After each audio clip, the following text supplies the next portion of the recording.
Good morning, afternoon, evening, wherever you are, and welcome to NerdTube. And it's time for a off-the-cuff review: the Ministry of Ungentlemanly Warfare, a spoiler review, and myself and Christine, hope you like Hey, that. We'll be reviewing this. This film is actually on YouTube, which we couldn't believe. I've left a link for the film in the description below. So if you want to find the film and watch the film on YouTube, where we watched it legitimately on YouTube, then please be my guest and watch it yourself and see if you enjoyed it as much as we did. Chris, welcome. thank How, you. how did you find this movie? I loved it. I loved it very much. And Yeah, I'd watch it again. I might wait a month or two, but I'd watch it again. yeah. Um, when I was describing it to people, I said it was like Inglorious Bastards, which is something you can't help but compare it to. But I would also say like um, Dirty Dozen, which Yeah, was it felt a little bit like that, and mm, to make it maybe for younger generations of people to really compare it to, maybe more like the Suicide Squad to a degree, in attitude, yes. yeah, in attitude for Yeah. sure, because these guys are criminals, like the people who are following, they are convicts and they've been thrown into a mission like the Dirty Dozen to a degree, where it's pretty much a suicide mission. There is a premises of this film. The Ministry of Ungentlemanly Warfare tells the story of of the daring victories of a small force of freelance pirates undertaking devastatingly effective missions against the Nazis, often dressed in enemy uniform with the enemy kit, breaking all previous held rules of warfare. But to be more precise regarding this particular movie, these guys, this ministry, so to speak, they're a bunch of rugged commandos who are doing a mission on the west coast of Africa, where they have to take out the German Navy U-boats, which are basically stopping the Americans from wanting to help the British when it comes to facing the Nazis. They don't want to deal with these guys because the Nazis have pretty much got that area of the ocean locked down, making it Yeah. very almost impenetrable with I their think with their they I boats and their think ships. Yeah, I think it was 50% of the boats that took off from America never made it. yep. And so And these guys, yeah, sorry, sorry, just a quick correction. They are criminals, but they're military criminals spending yeah, time in jail because they didn't like following orders. exactly. And so that's why they get put into these suicide missions as well. And this is a mission which is kind of right down the alley, and they're basically there to turn things around, so to speak. Destroy some of the fleet with some of the Nazi fleet in the west coast of Africa. And the But supplies for the and there's rest of the yeah, fleet. exactly. Now, what I liked about this film for a start was the setting. Like World War II movies, I mean, it is a world war at the end of the day, and sometimes most of the world war we see just tends to be around certain parts of Europe. Quite often, a lot of it tends to be in France, where which seems to be like the no man's land of. I mean, obviously France was taken over by the Nazis, and so it was a lot of that mainland part of Europe, It's and places like, Eurocentric. It's very yeah, Eurocentric.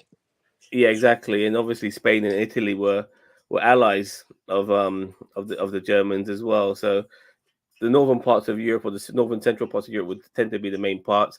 But this time around, we're in West Africa, and that really gave it a different vibe. It gave us a chance to have maybe a more of a diverse cast, because it had to, in a way, because you're in parts of Africa as well. Yeah. Uh, um, and with it being a Guy Ritchie movie, on top of that, we had like that sort of like comical sort of action sort of humor you would expect from Guy Ritchie when it comes to movies like this. Now, we never got some of that speed up, slow down stuff he tends to have in a lot of his films, but He we didn't did. need it. He didn't need it here, and I think it would have just taken away. and exactly. and I enjoy his method of doing that. Don't get me wrong. I did watch a couple of reviews just to really expand my opinion on this film, because maybe not realize certain things whilst watching the film that I should have picked up upon. And this is one thing a lot of reviewers have been saying, is that there's not much character development with these characters. They are what they are on the tin. You see them for what they are, and that's basically it. In a way, they're kind of hollow to a degree, but the acting is so good, the performances are so good that you look beyond that, and it doesn't make an issue. It doesn't become an issue for you. I mean, the characters of that Danish archer and Henry Cavill's character as well. There isn't much to them, but at the same time, they perform so well that you don't mind. You know, the performance is so great, and there's something really kind of like almost endearing of how pompously British it is at times. You know, like with okay, chaps, on to the Well, next mission now, shall we? with Fleming being in it, Sir Fleming and the Prime Ian Fleming, Minister. yeah. Yeah. Well, Who later, for anyone who doesn't realize, later wrote the 007 series, and one of the characters, several characters in this movie are based on real life people. One of which is said to be the archetype who he based 007 on. that would be Gus March Phillips, who was played by Henry Cavill. Yeah. Yeah, he was the archetype prototype of James Bond. It was really cool having Ian Fleming in this as well, because what a lot of people don't realize is that, or obviously what we're watching is definitely twisted here and there, and they're taking a lot of liberties, but it's supposed to be a true story. Now, some of these guys are built like brick shithouses. Some of our main cast, like Cavill and Alan Ritchson, I'm pretty sure that, and we saw the pictures afterwards in the credits. They look nothing like these guys, but still, it was cool seeing an adaptation of these guys, and maybe in a way honoring them in a more flamboyant way for what they did, you know. And because during the Second World War, it was endurance. It was high speed, quick bursts of action. Like you'd run or march really quickly to a battle, fight that battle, and move on. A lot of people, I'm going on a little tangent here. A lot of people look at the American Army and think, oh, they're big, strong, strapping lads. And yes, at first glance they are.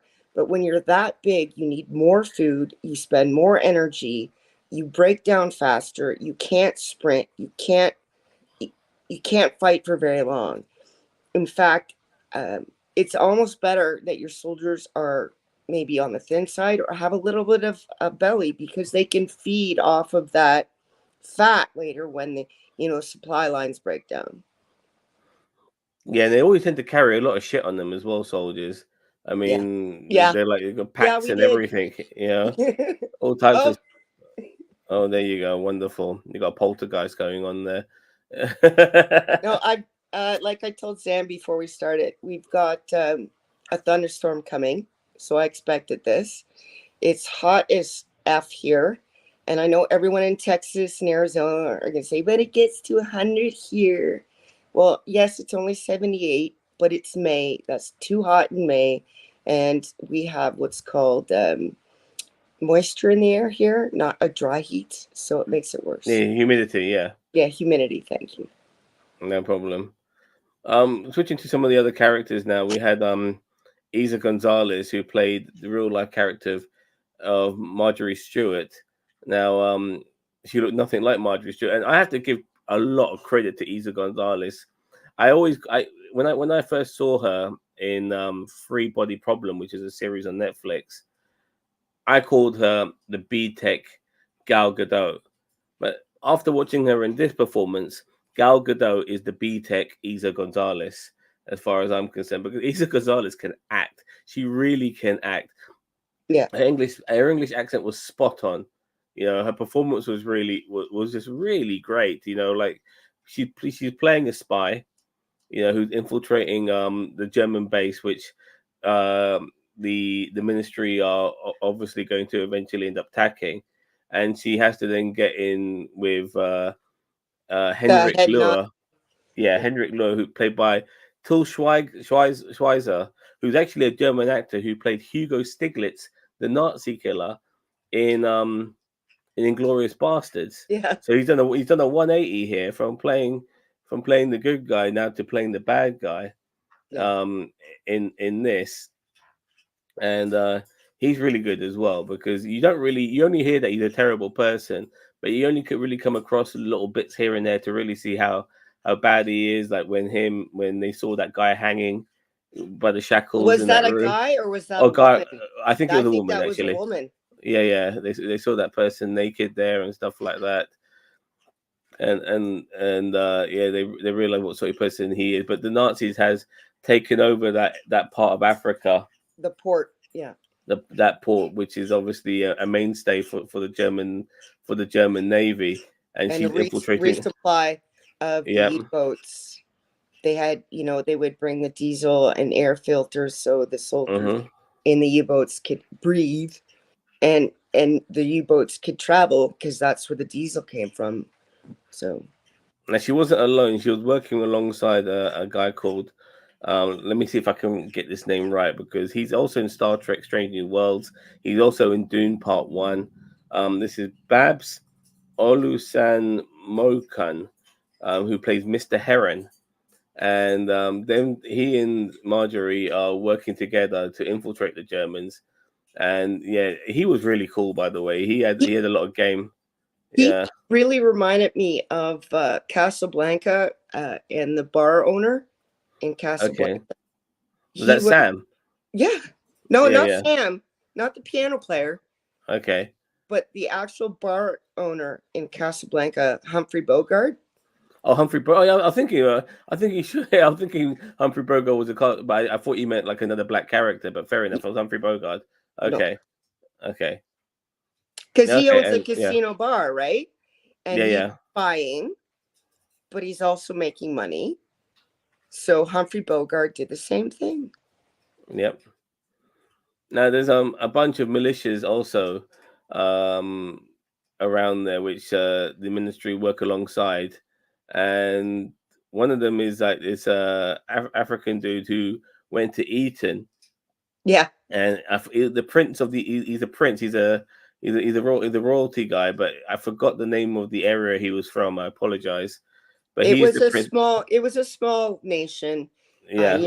He wasn't rich, but he did go to Eton. He was famous there, apparently. In the movie at least, for being a what's it called, where they bowl cricket. Cricket. Yeah.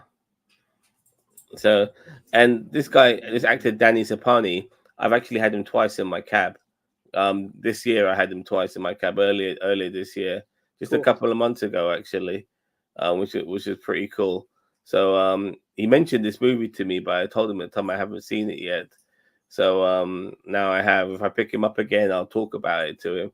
I've talked about some of the other stuff he's been in, like he's been in Halo and a couple of other movies and series. But yeah, that was cool to see him in this. He was very good as well. Just Yeah, overall, it almost reminded me at time of like Raiders of the Lost Ark when they were in Africa and they dealing with the guy who owned the ship and stuff like that. But I was so hoping.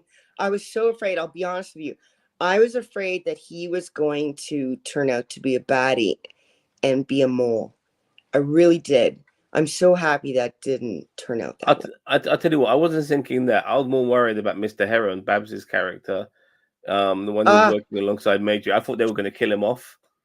yeah, I thought he was going to die for the cause. It's like, okay, all you white guys, you go ahead. I'll stay yeah, behind and yeah. I'll take the bullet. You know, and Yeah, it's like all a horror that. movie. Like, don't be the black person in a horror movie. Yeah, You're going first. or the black guy in an action movie who sacrifices himself for the team. You Yeah, know, which is I thought that was going to be the case, and he wasn't that either. But I thought that time, too. at And the same time, I would have been so angry because I was thinking that too. I was like, don't do that. Don't do that trope, you know? well, they went totally in the opposite direction, unfortunately for me, where I didn't feel the stakes. Like even when things started to get a little bit tense, I I didn't like I didn't think Yeah, you anyone knew they was were going to win. You knew it, yeah but it was entertaining as they went along. like I thought more people would die, and on their team. one guy Yeah, got shot in the one shoulder. guy got in the show. You got a hole in your shoulder, mate. You know what I mean? I'm no expert. Yeah. But when it did come to some of the killings in this, some of the action scenes in this, like it was very casual how they would do it. Just walk along, bang, bang, bang, bang, bang, bang. But he just shoot, shoot, shoot. You know, I mean, Alan Ritchie's character, the Danish guy, he was had a bit more about him when it came to killing. But he was using arrows, using knives, using axes. You know, pow, pow, pow, pow, pow, like stabbing people in various ways. He reminded me of a mix of Bruce Lee fighting with a knife, what I would imagine Bruce Lee would do it. Like he just goes, like the right points, and a knife fight on a prison yard. You know, when they stop. Yeah, shanking them. Yeah. He had a bit of Rambo about him, you know what I mean, I guess, as well. But the Rambo was good with the bow and arrow. I was going to mention like Green Arrow or Hawkeye, but I felt he was a bit more rugged than that, so which is why I go with Rambo, who's also got pinpoint accuracy, I may add, with his arrows as well. Get to some of the other characters now. First start, I've always said that American actors, not actresses, actors are terrible at doing British accents. But there is one or two who does it very well. And one of them is Carrie Yules, who played like this sort of general who was on the side of the ministry. He was on the radios and stuff like that. He told his sergeant guy who was a Malta fuck off. Yeah, Carrie Yules. He's English? I mean, American? American. Yeah, he was in Princess Bride, and he's American. He's so good. You know, yes, Milady and all that, when he was in Princess Bride. He's so good at doing the British accent. He's played Brits several times. He does it better than most American actors I can think of. Especially when it comes to playing that upper class Brit, which a lot of these guys are all portraying to a degree. They're not. None of them really had that cockneyness about them. They all sounded very pompous. Very Back in the day, it was hello chaps and all that. It was a rule in general, if you were an officer, especially a high-ranking officer back in the day, Second World War, First World War, you were upper class. And it originates from way back in the day when you bought your commission. Commission means that you were an officer. So you had to be rich to be an officer. And then it carried over to, the old school tie, becoming officers. So you're still rich and you're well educated. And they thought for some reason if you went to Eden, you knew tactics, which led to a lot of problems, especially in the First World War, where these fucking idiots got a lot of people killed. Anyway. Well, there's one particular character that has been portrayed so many times in movies and television shows like this. He had his own movie called Churchill's, and there's also Peaky Blinders that he's been in as well. And that's the character of Winston Churchill, played by Rory Kinnear. Now, I thought his performance was good. He goes, "We'll take them," at the riverfront and all of this sort of shit. The way he talks. But I did feel like he looked like a guy in makeup and prosthetics at times. It was not very, but at times I'm thinking to myself, yeah, it looks like a makeup job. I thought his performance was good though. Once again, it's weird in a way because he is the prime minister, he is the leader of the country, and even he's acting like his hands are tied at times. Whilst he's letting. Well, you got to remember, history says he wasn't very well liked. The cabinet did not like this man, and he was very blunt. And he was one of the very few people during the Second World War. I mean, in hindsight, we all know that Hitler wasn't going to stop, right? But back then, there was still hope. Even when your first prime minister during the Second World War and just before the Second World War tried to make a deal with Germany.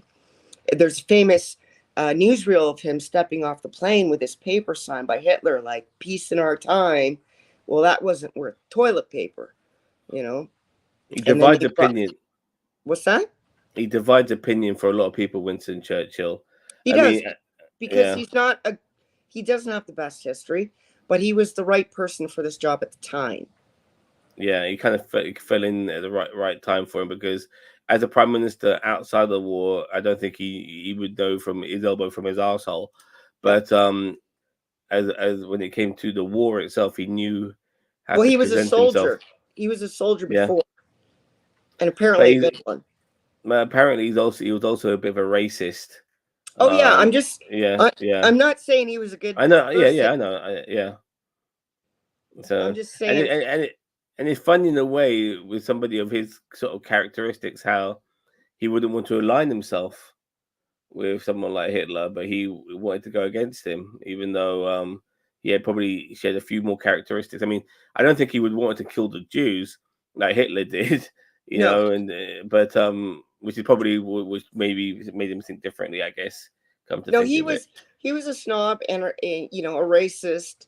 Uh, Probably like most people of the time were racist. Not that that's an excuse, but I think he was more. He didn't want young people to die in war, and I think that he also knew that Hitler had ambitions, and they didn't stop at Churchill's country, and he was going to defend, the country, um, and try and stop the war that he knew was coming. He wanted to make it last as least amount of time as possible, and he knew that you guys had to, and then we, because we joined you later, had to do everything, no matter what it was, basically, to stop Hitler, because Hitler would do anything, and he was never going to stop. see, this is the thing for me because in a way, I got a little bit of a history lesson today. I mean, even though this is quite fictional to a degree, there are some things that are factual regarding Yeah, the naval fleet stopping the Americans from wanting to side with us because you guys did end up being a part of the Second World War in 1941. you No, guys, sorry, I sorry, apologize. I'm sorry, Americans came late American to the party. Americans. I apologize. I apologize. I'm sorry. America came basically the Second World War started for them in 1941, and I just thought, okay, that's it. Japanese attacked them. They're Pearl Harbor. That's it now. They're fully in it. But I didn't realize they didn't want to help the Europeans until this particular situation was dealt with. I'll give you some more insider, okay? Yeah. Since the First World War, they'd lost a lot of their young men in the First World War, and they swore as a nation, either publicly or in their hearts, that they would never join Europe in another war. Europe was a separate thing. Fuck Europe. You do your thing, we'll do our thing. You're not killing our young men off again. I can understand the speech impediment sentiment, but um, during the Second World War, at the beginning of the Second World War, America was more than happy to make and ship arms to the UK. But of course, you guys are fighting in a big war. You don't have a lot of cash on hand. So you went into debt to the United States at that time, by the way. And the president of the United States starts to dawn on him, holy shit, if the UK loses, we're not getting our money. But the American people aren't behind the war. So that's why there's this huge rumor that Pearl Harbor was allowed to happen so that the American people would get behind the president of the United States and want to go to war. Yeah, it's amazing. You just need a catastrophe within America to galvanize people to want to go to war, like 9/11. You Yeah. know, So, but yeah, let's. Yeah, I don't want to tangent on that. So, I'm just looking at some of the characters. I think we pretty much covered all of them. Some of the scenes were pretty good at the beginning of the film. We saw these Nazis who. Uh, Yeah. First Okay. scene. Yeah. Okay. Go for it. I asked Sam permission before we started that I open up the movie because it was my favorite scene. You get two of our heroes on a sailing yacht vessel, kind of rough Lovely yacht. looking, but of significant size. And they're dressed in civilian clothes. You don't know why they're there yet, but they're very cheeky, and they get boarded by there's I guess a warship, a Nazi warship off in a little distance from them, but a boarding party comes over to them of German Navy officer and men. And the officer's a little dickhead, right? Like he's supposed to Yeah, be. Napoleon complex for sure. Oh, for sure. Mm. And at first they're trying to, bluff their way out. Yes, check our ship. And the guy's being like, yes, I'm Swedish, and or whatever he was supposed to be, and the other guy's just English, and they're out fishing on a fishing trip, right? A sail around, and the Germans are searching the boat, and they don't want them to find the fact that they've got another guy hidden on the boat with their ammunition and stuff like and weapons. So they're trying to hustle them off the boat, but the German says something, and I can't remember what he says, but it makes them laugh. And they kind of make a joke of the boarding party itself. And then the German says, "This is why I always bring kerosene with me." And he starts going into this deep, dark rendition of a story of what's happened before when he's done this. And they start spreading kerosene all over this wooden boat. He goes, "When I do these boarding parties, I always give them a chance of two ways of dying. One, they can burn on the yacht. Two, they can jump in the water and swim to shore.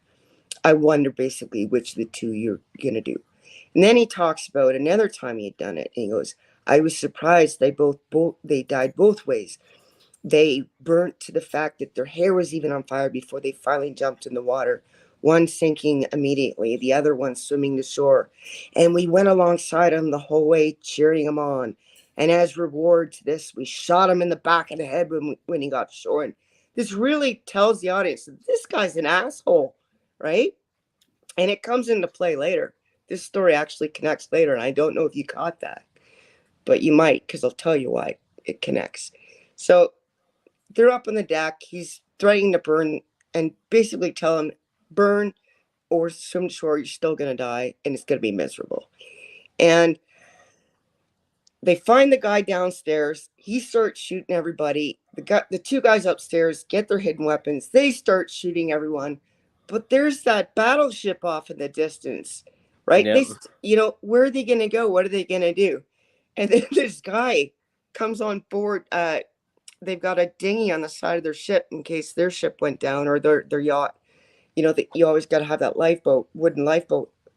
Flops on a lifeboat, and they're like, "Did you plant the explosives?" They're like, "Yep." They're all so cool about it too, right? "Oh yeah." And they're like, "Oh, when did it time to go off?" And he goes, "Soon." And then the guns start bearing onto the boat, and they're like, "Yeah, is it getting off soon?" And he's like, "Yeah, yeah, yeah, soon, soon." And they fire the first round. It misses, which is not unusual for a small target. And every time you fire, you can then walk in your artillery or your gun fire or whatever you're firing. It's not unusual. And it's getting closer and closer and closer, which happens. I mean, it's not like they're saying Germans are horrible shots, right? But last minute the ship blows up, and they're like, "Yay!" But great opening scene for how cool the actors were, how funny the jokes were, how smooth the kills were, because the guy who plays the Swede is just knife fighting is, excellent. But did you notice the connection later on in the film to the German story? Don't remind me. Okay. I might have missed it. It might have gone over my head. Okay. Well, of the crew on the ship, because they're a small crew, there's the Swede, there's the major who's He's English. Danish. Oh, Danish, sorry. Yeah. There's the major who's English. There's, an Irish guy, and there's two other guys. The Irish guy, they kind of tell a quick backstory of why everyone's doing it. And the Danish guys, because, the Germans, tortured and killed his brother. But then you find out the Irish guy who's on this trip, because he is a sailor, had a brother who was a fisherman, who was on a boat. And guess what happened to him? He got shot in the back of the head. Yeah. Oh, okay. I get it. Small world, huh? Yeah. Yeah. Fair enough. I just like the way how pompously British they were the whole time. Like they were waiting for the bomb to explode. Yeah, you sure you put the bomb on there, good fellow? Yeah. Did you Yes, time I it, Ron? did. Yeah, and all of that was it was glorious. I just found like some of the way they infiltrated the area, just like shooting people up. I mean, they were using silencers, but they were gunning down people, and it took a while for anybody to notice. Well, even silencers, believe it or not, everyone thinks a they make silencer noise. Yeah, is like, it's not. It's a little louder. Unless you have really good ammunition, had a really good silencer, and they didn't back then. Yeah, especially I think it was especially back then. You'd be able to hear the bullet, or you'd be able to hear the sound. Um, but they were taking out people in that German base before they destroyed it. On the port, the German port. Well, in the first act, when after the Oh, when yeah. When they go to yeah rescue, for anyone who yeah hasn't seen it, they go to rescue an the guy intelligence officer. he's getting electrocuted by the nipples. Um, Yeah, yeah, and all of tell that, him, and tell him the he just pick joke. it. Oh, I'm not sure. I'm not sure about the joke. You got to tell me. Okay, after they blow up everyone or shoot everyone on the base or stab everyone on the base or shoot people with arrows everyone on the base because they were going to attack at night, but then the SS show up and they know that they're there for this high target intelligence officer that they're there to rescue, because not only is he a friend, but he knows what's going on in the port they're going to attack, so they got to get him. And so they got to go in early, and they go in daylight, and the shooting and killing is just hilarious. But the Norwegian goes into where they're The interrogating. Danish. The Danish guy goes into Yeah. where they're interrogating. His name is Apple. It's actually his nickname. He was a real man in real life. His name is actually Appleyard. Yeah. Jeffrey Appleyard, which is why they call him Apple. Yeah. He Yeah. won a ton of very prestigious medals that most people don't get. And if they get it, they usually get it posthumously, which means they've died to earn it.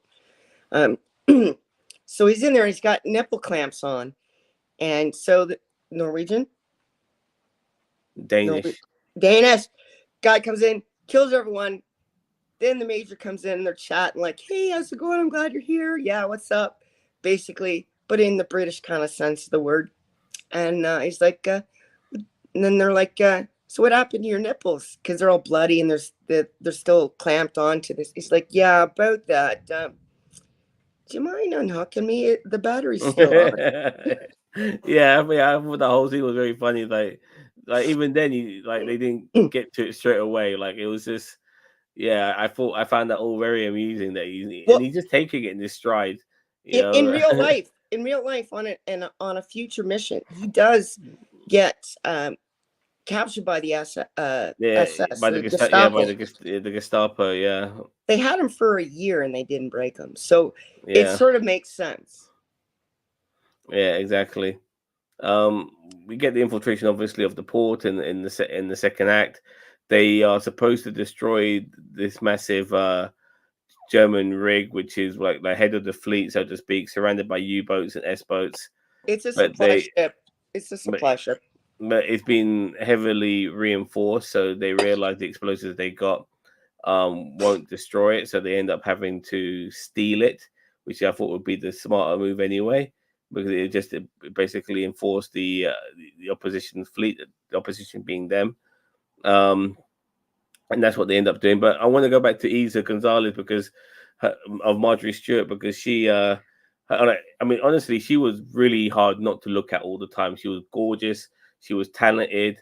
She her had wardrobe charisma. was her wardrobe. Yeah. Oh my God, when hair. she dressed up as Cleopatra, I was like, I can't stop looking at you. I think the white dress was better looking. The white dress was cool as well. Her singing, her English accent was fantastic as well. But then what she did, this is the thing. Like these are the sort of things that you compare to Inglourious Basterds. Like in the first Inglourious Basterds at the beginning, they're hiding Nazis underneath the floorboards.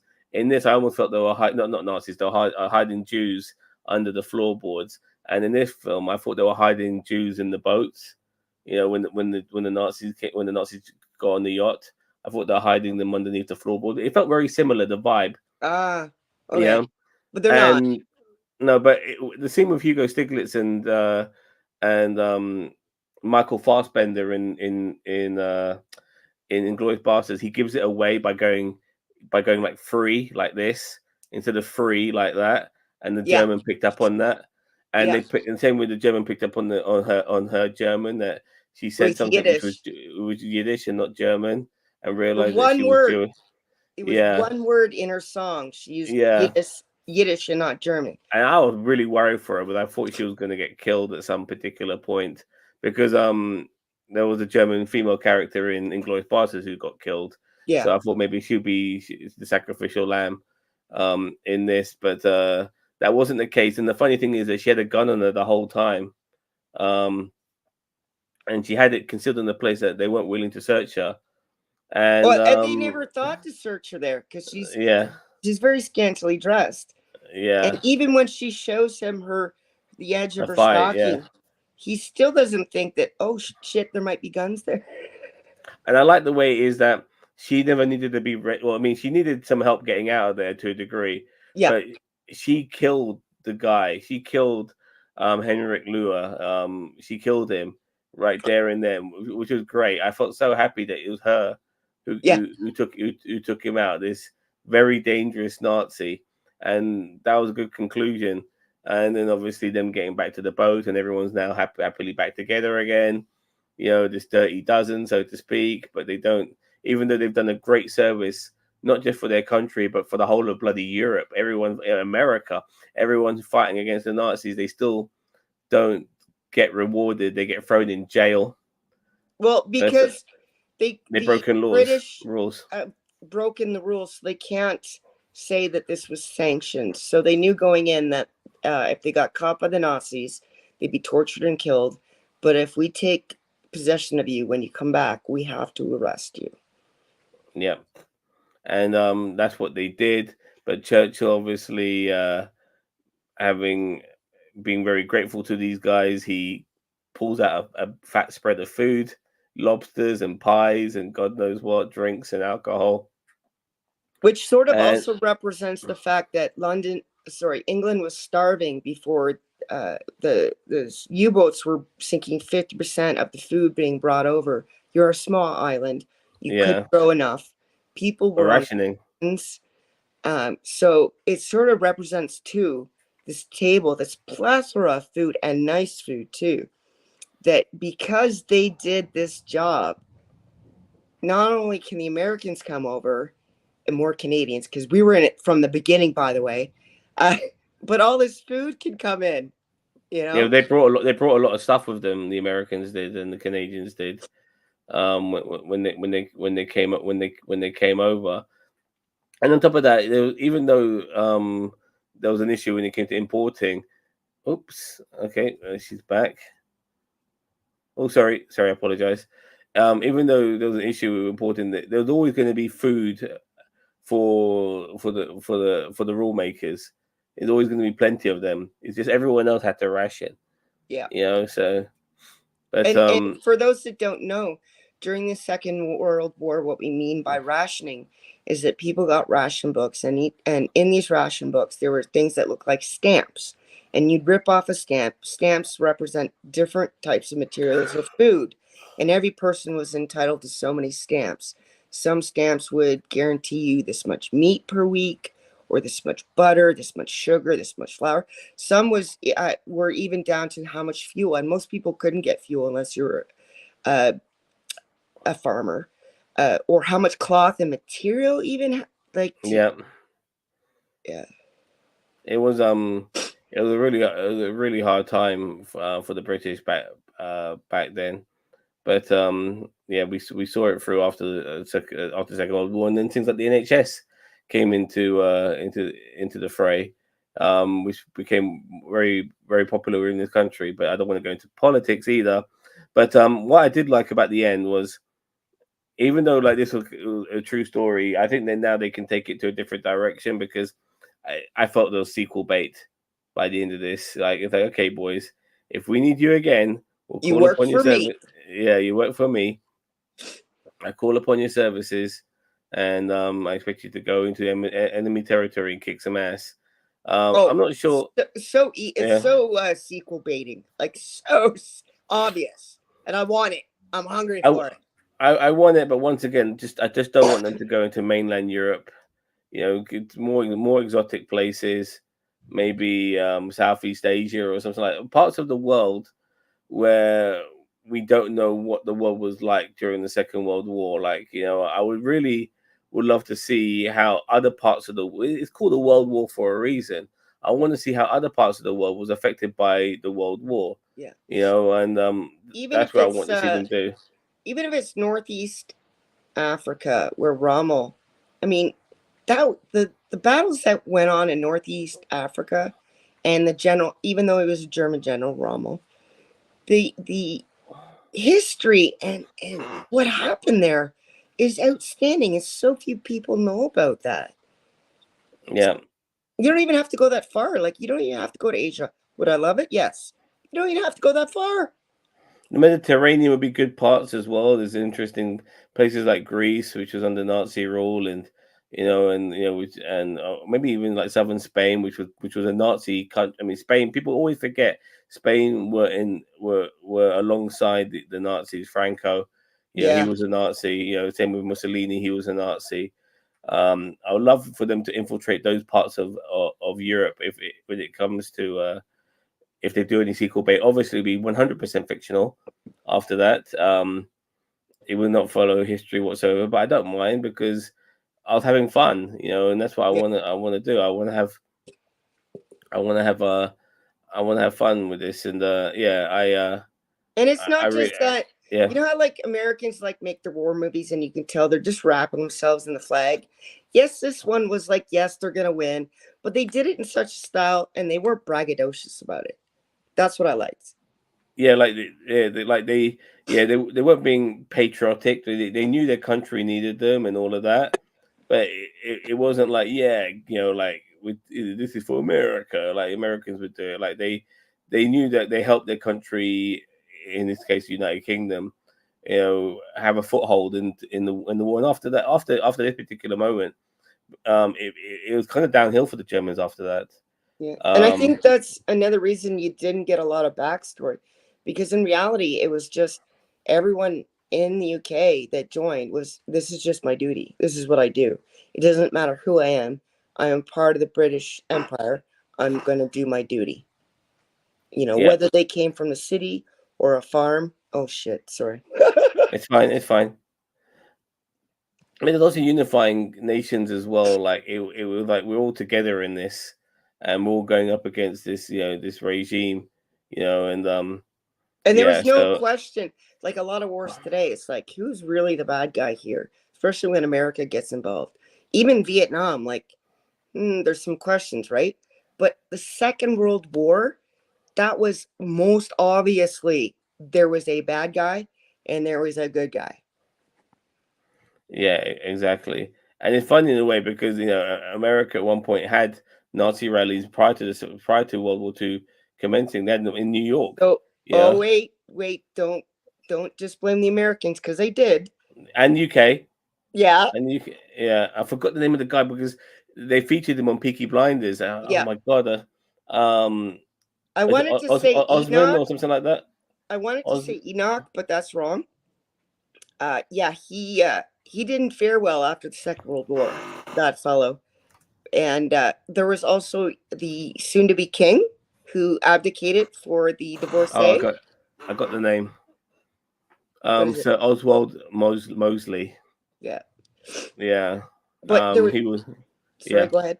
No, he was very much into fascism. He actually, it's funny in a way because he actually talked about fascism as an ideology and all of these sort of things. Nowadays, people not. I mean, people might have a go at Antifa, but they call Antifa because they don't want to say I'm against the anti-fascists, but that just sounds wrong. So they abbreviate their name without using the word anti-fascist. But yeah, he was very much pro-fascist. Used fascism and ideology. Hated gays. Hated foreigners. Hated when it came to foreigners, obviously non-white looking ones, Gypsies, Jews, blacks, anyone not. non-Christians. Basically, or non-Catholics. I forgot which one it was. And yeah, he was. He did several trips in real life to Germany and did really meet the Fuhrer. And Yeah. and the Fuhrer was actually either best man or at least at the wedding that he had in Germany. So those are true life real stories. Very interesting, like fascinating. 1936 Olympics was held in Berlin, and that's when the Nazis were.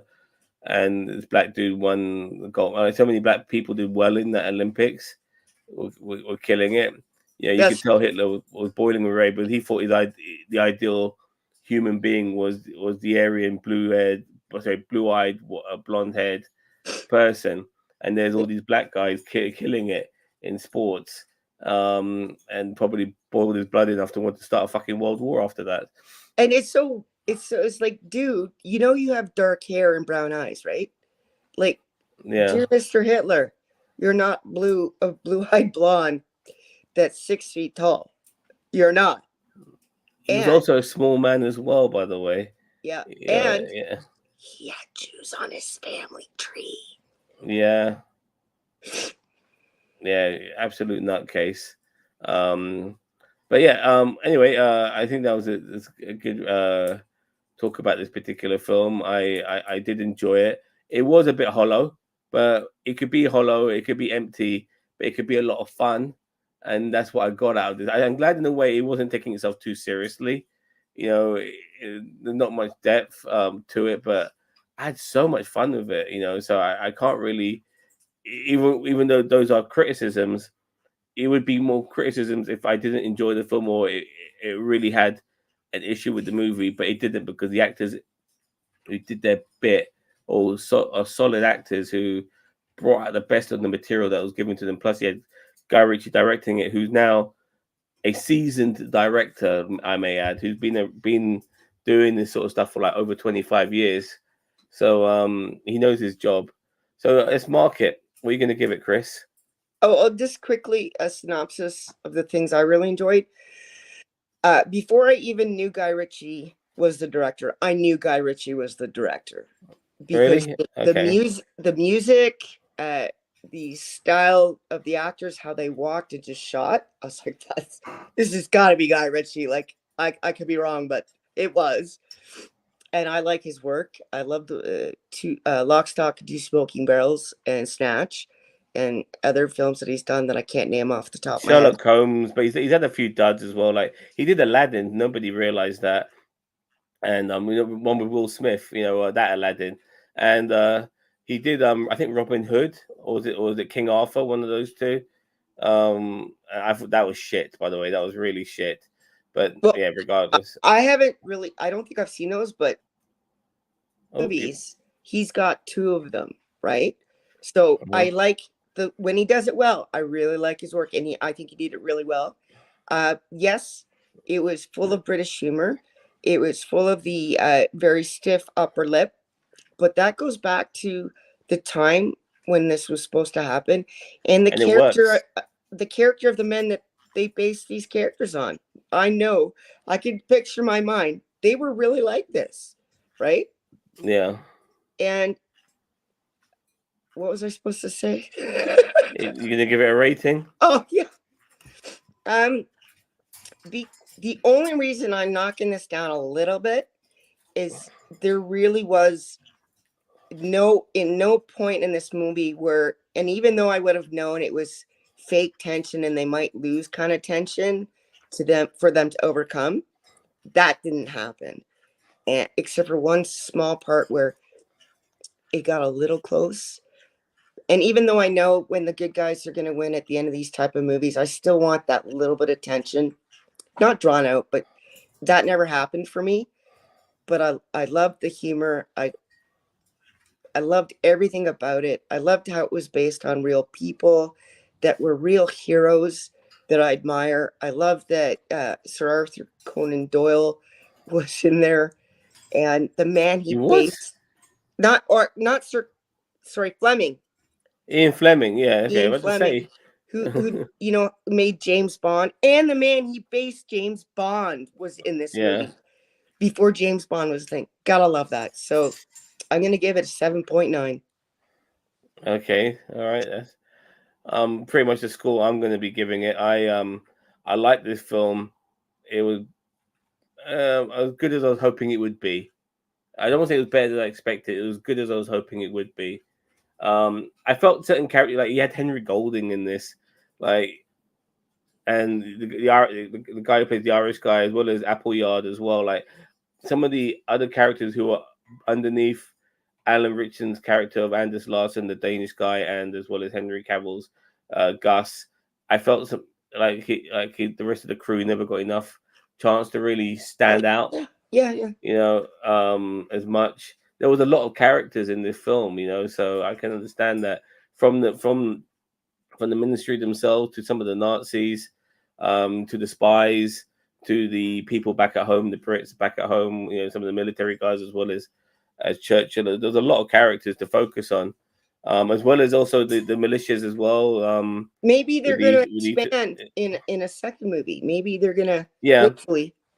hopefully, but still, nevertheless, with this movie, I felt some of the characters we stuck with throughout the whole film um, didn't necessarily offer much. Which in a way, it was good that they didn't get killed, but I wouldn't have cared, if they did, because if the secondary characters did get bumped off because they offered so little, I wouldn't. That would probably be the detriment. So I'm happy they didn't get killed in for that department.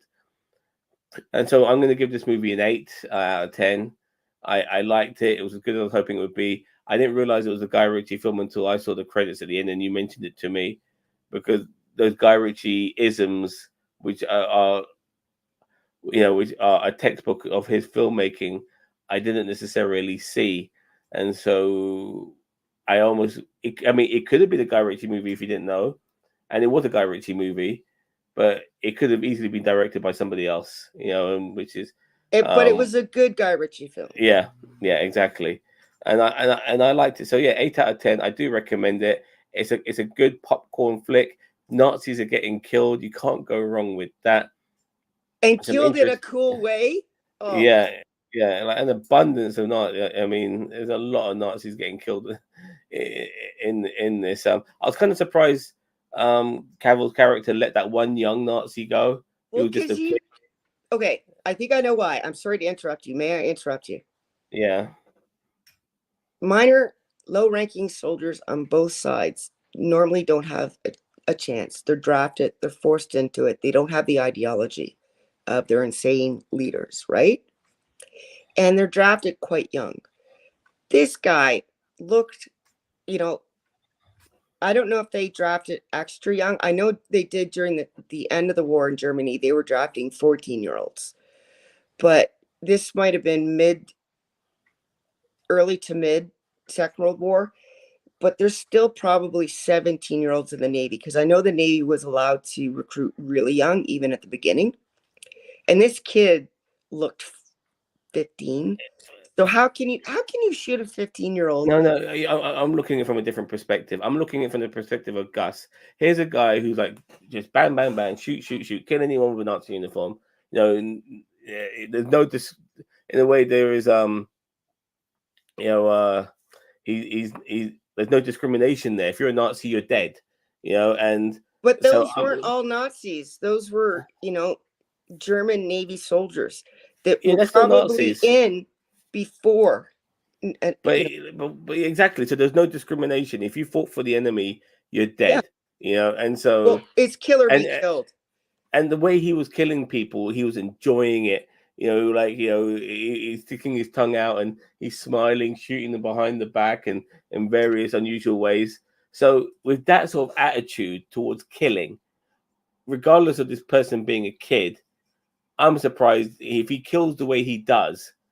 It goes against his character, in my opinion, to give this person a pass. I think you're the enemy, you're dead. You know what I mean? That's what I think. The complete opposite. I think he recognized that everyone was the enemy and it was kill or be killed until they weren't the enemy. And it just happened to be one person that when he looked at this person, he knew wasn't a threat, wasn't his real enemy, and was just caught up in the circumstance and a victim himself.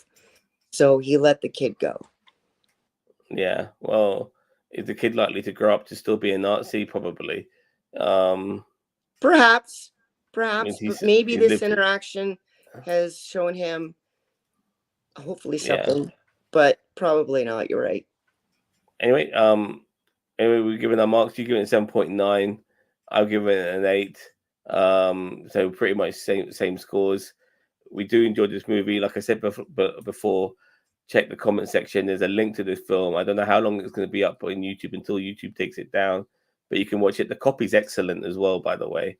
It's an excellent copy, so enjoy. Thank you very much, Chris, for doing this review with me, and thank you very much everyone out there in YouTube land. Don't forget to like, share, subscribe to NerdTube, the greatest YouTube channel you never heard of, and remember it, NerdTube. Take care now. Bye bye. Tell your friends. Oh, wrong button. All right, there we go.